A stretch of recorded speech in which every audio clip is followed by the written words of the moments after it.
dito.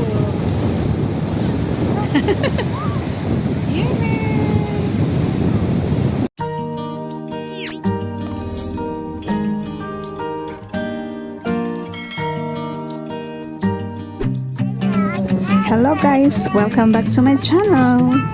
Now it's time to put the spotlight on Lingayen Capitol Beach. In this vlog, I will tell you about the things you need to know in Lingayen Beach. It is an exquisite beach found in the capital of Pangasinan. Hello guys! Welcome to my vlog! Hello po! Nandito po tayo ngayon sa pinagmamalaki ng ating lalawigang Pangasinan, ang Pangasinan Lingayen Beach.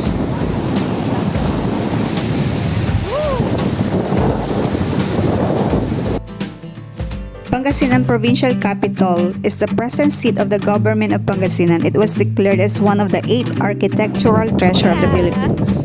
We are so blessed to have beautiful beaches situated in our province, especially the Lingayen Beach. Many have said that it is a perfect place to live and work because it is peaceful environment. If you want an affordable and unforgettable vacation, this place is for you. It is packed with beauty and serenity, a good spot for everybody who wants to have a sweet relaxation. This is a public beach offering a free, peaceful, and scenic spot ideal for beach lovers. It is perfect for swimming, children bay walking, water sports, team building activities, and sunset or sunrise viewing. The Philippines, as most of us aware of, hosts many beautiful beaches, and Lingayen Beach is one of them. It has powdery sand that will make you want to walk barefoot and take in a scenic view. Our baby Kelsey enjoyed her afternoon walk at the beach. The Lingayen Beach is not a white sand, but when you come over, you will see how improved and beautiful is the place now.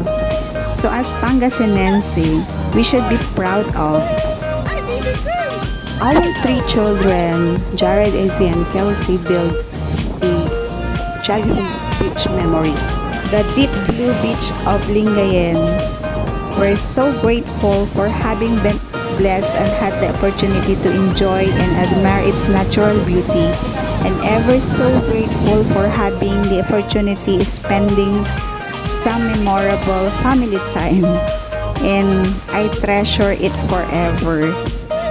And I take also the pride because we are Pangasinense and we love Pangasinan. Super enjoy talaga si baby.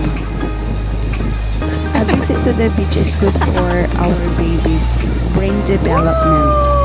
A recent study found that early sensory stimulation, especially when done outdoors, gives babies' brain a significant boost. Which is the perfect laboratory that exposes them to various materials: dry sand, wet sand, shells, water, and wind. Nature of sand supports all kinds of development from physical and motor, cognitive, sensory, social, and verbal development. The beach is probably the single most stimulating sensory environment.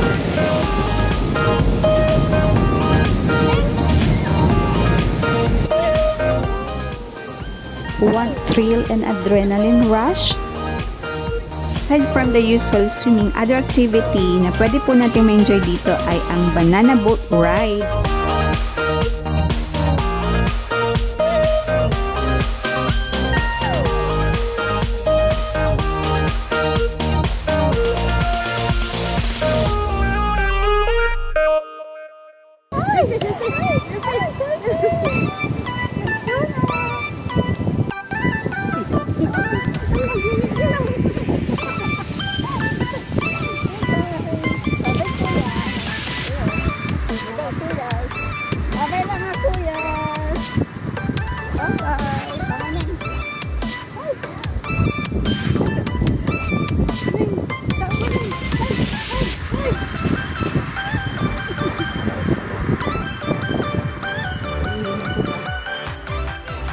Lingayen, Pangasinan is popular for its beautiful heritage landmarks in the famous Lingayen Beach.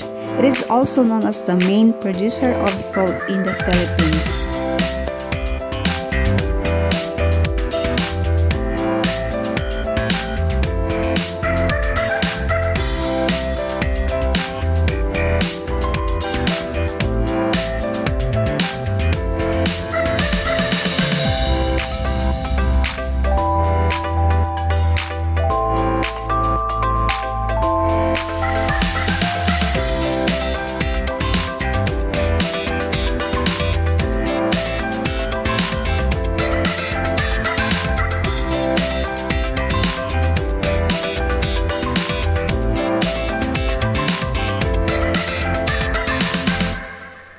Plaza behind the Pangasinan provincial capital, it encompasses several memorial American wartime relics including an aircraft, 2 tanks, and 4mm anti-aircraft gun.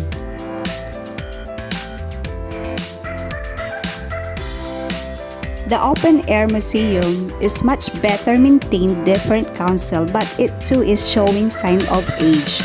A pagoda with collection of historic photographs are displayed, including information on HMES Australia hit by kamikazes. It is popular with visitors at weekends. A bronze compass and map in the center of the compound details the U.S. Army units that landed at January 9, 1945 on Lingayen Gulf. Thank you for watching. Please subscribe to my channel.